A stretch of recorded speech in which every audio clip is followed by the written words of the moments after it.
It's practically a movement now where former believers in Christianity are coming out saying that they have deconstructed their faith or that their faith has been deconstructed. If you feel like you're in that painful process, thanks for checking out this video.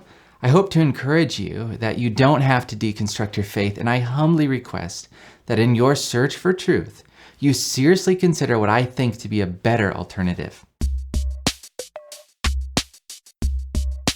Some forms of deconstruction are actually a good thing. If you grew up believing Christians are supposed to hate people different than you, that needs to crumble. If you grew up thinking that Christianity is about voting a certain way or that it's supposed to make you rich or happy all the time, that needs to go too.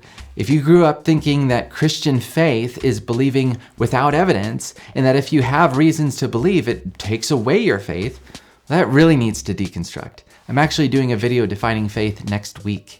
My point is that you don't have to deconstruct your entire faith because some things you picked up along the way turned out to be false or harmful.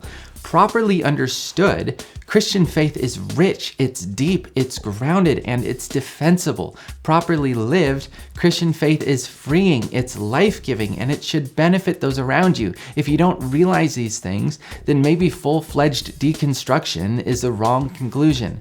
Maybe what you really need is to put aside the bad parts so that you can reconstruct. I mentioned in my previous video that over 50% of Christians who experience doubt in their faith actually came out stronger in their faith, and I highly suspect one big reason is because their process was both a targeted deconstruction and reconstruction. Let me offer one final piece of advice. It's really not that hard to deconstruct anything these days. With a little bit of clever rhetoric, someone can challenge even the most obvious things like our own existence or whether the Holocaust really happened.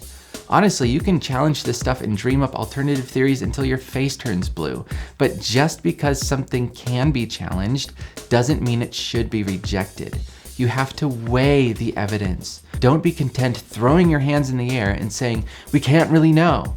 You will do far better for your own conscience by asking if Christian belief is more reasonable than non-Christian belief. As I discuss in a lot of my other videos, and many more to come, I really believe that Christian faith does a better job explaining what we know about reality, it does a better job addressing alternative viewpoints, and it creates the least amount of problems left unsolved. Next week, like I said, defining faith. It's so important we get this right. I'll be looking at the Bible and exploring how Christian faith is understood, especially in light of the fact that we do have verses which say that faith contrasts sight in certain ways. Should be good. Thanks for watching, and I'll see you in the next video.